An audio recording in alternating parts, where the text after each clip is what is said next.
Good Wednesday morning, guys. Today is the 23rd of April. It rained all day yesterday, rained this morning, so we're not going to be mowing anything. Actually, Rachel isn't even coming out with me today. Coming here because this is our next mulch job. We're not mulching it until next week because we have to get 10 yards of soil down and regrade somebody's yard for and some plantings for hopefully by this weekend to get that done, and then we'll come back. But I'm gonna prep everything. I'm gonna prune up this hedge here, this little green evergreen. I'm gonna prune up the bush behind it, the nandina. I'm gonna prune up the boxwood over here. I'm gonna prune up the abelia over here. I'm pretty sure that's what that is. I'm gonna prune up this juniper here, this boxwood here, and I might spade stuff, just depending how long it takes. I want to maybe nip a little bit on this, but I'm gonna wait. I need brand new shears to clip up on this here, or I need to clean my other ones that I have. So I'll leave that for another time. I didn't put that in the quote, but what I'm gonna try to do is get her to get maybe 10 more bricks like that and widen this circle because it becomes a nightmare to try to weed eat under this tree. When we first started mowing this yard, I have a video of it. I watched it last night. This tree was confined inside this ring and was only literally this thick, because I think we've been mowing these, I don't even know, it's been 12 years, I think. 10, 12 years, I think. Everybody in here. But let me get the pruning. I'll set up the GoPro. Hopefully I can get enough on there without it dying.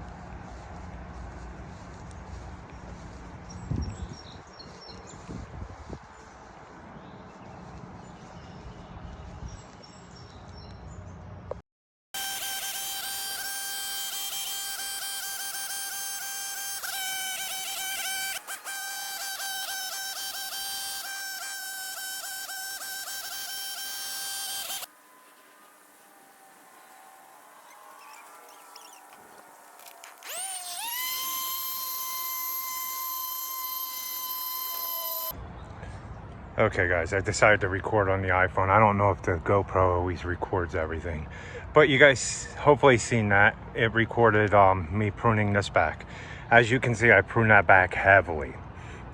Just when you do this, I know somebody's gonna comment that I killed the bush. No, I didn't kill the bush. I've been pruning stuff for 17 years now. But the reason the bush is like that is because it was so overgrown. We didn't really prune it back a lot over the years, but she kind of wanted it back pruned a lot this year because she noticed in pictures that it used to be a lot smaller. So I ended up pruning it back a lot. You're just gonna have to tell your client that's not dead. Your bush isn't dead. You don't have to pull it out. What happened there is sunlight, it's not getting down to those branches. So of course it's not gonna be green. It's gonna brown out in the middle. So that's why you see all that brown. But we'll come back later on in mid-spring if we get a bunch of rain, and you'll see it'll fill in completely. One year I pruned that abelia all the way back to like sticks when it had leaves on it, and by the end of the year it was 1.5 feet taller and bushy. They will grow back, but you just got to know what flowering things you can't prune. Like you can't go over there and hack off all that rose right now because it's got all the flowers on it, and then it'll take actually another probably 2 to 3 weeks to put new growth and flower buds back on it. Azaleas, you don't want to be pruning back. What is it? She always wants us to prune back the azalea over here, but we get her to hold out. This azalea right here, it just started putting its flowers on. It's still got more blooms to put on. Once that completely drops its flowers, you then go back and you can either hand prune it or you can shape it into a nice tight compact ball. But if you go and shape that into a ball right now, or you would have done that a month ago, you would have cut all them flower buds off and your client's azaleas would never be blooming. So if you're wondering why your client's azaleas aren't blooming or your azaleas aren't blooming in the spring, more than likely you chop the buds off in the fall, late fall, and you let them, and you killed all the buds, so they didn't have time to grow new buds back. So that's just what happens there. So with azaleas that bloom, prune them right after they're done blooming. If you're going to do it heavily, prune it heavily after you're done pruning, after they're done blooming. So let me get back to doing more. Then I'm going to take a quick break and charge some things up. And I'm not going to record me pruning. I'm going to hit the boxwood now, the abelia now, and the nandina now, right before I go take a break, and then I'll come back because I don't have anything else scheduled for today. We don't like to mow the grass when it's wet. This one isn't even 7 days yet. I think Friday is 7 days on this one. No, Saturday. No, yeah, Friday 7 days on this one. So, and it looks really good. Look at this. This lawn looks nice. Okay, let me get to work.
Okay, there you guys see. Got that done.